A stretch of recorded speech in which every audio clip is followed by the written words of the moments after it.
अगर मैं आपसे कहूं कि वो एक पल जब आपके शुभमन गिल मरते मरते बचे थे।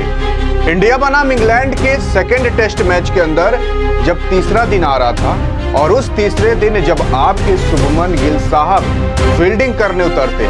तो एक ऐसी दुर्घटना हो जाती है जिस दुर्घटना को लेकर स्टेडियम के अंदर जितने लोग थे सब सहम गए थे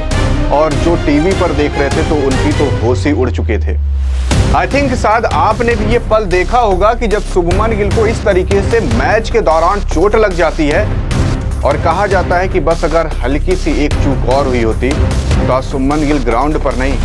कहीं और ही होते, क्योंकि बताया जा रहा है कि जब इंडिया बनाम इंग्लैंड के सेकेंड टेस्ट मैच के अंदर आपके शुभमन गिल अकेले 269 रन ठोकते हैं और उसके बाद इन्होंने टीम इंडिया को 587 रन तक पहुंचा दिया था अकेले अपने दम पर कैप्टंसी की पारी खेलकर।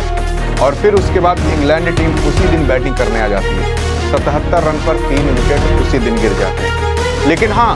इसी 77 रन के अंदर एक गेंद ऐसी भी आती है जो आपके शुभमन गिल के लिए काल बन जाती है और एक ऐसी काल बन जाती है कि अगर वो काल केवल 1 से 2 सेकंड इधर उधर हुआ होता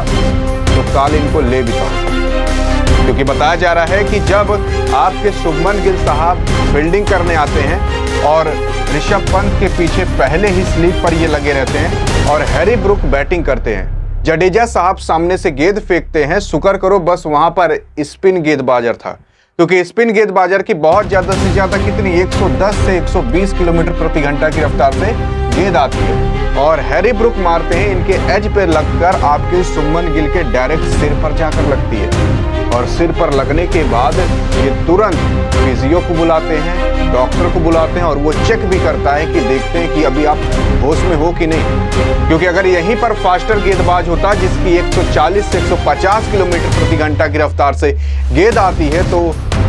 आई थिंक फिर मैच आगे ना हो पाता,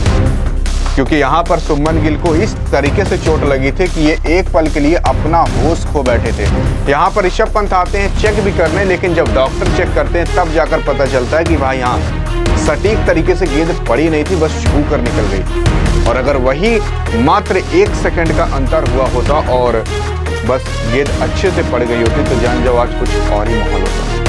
बाकी अगर आपने इस पल को देखा हो तो बताना जरूर, लेकिन हाँ, यहाँ पर भले ही आपके शुभमन गिल ने काल को भी टाल दिया था, लेकिन इसी मैच के अंदर जो इतिहास रचा था उस इतिहास को रचने के लिए लोगों को सदियां बीत जाती हैं और वो आपके शुभमन गिल ने केवल एक मैच की एक इवनिंग के अंदर रचा था। उसको अगर जानना है तो बगल में क्लिक करके देख सकते हो। बाकी अब शुभमन गिल के लिए आप क्या कहोगे बताना जरूर।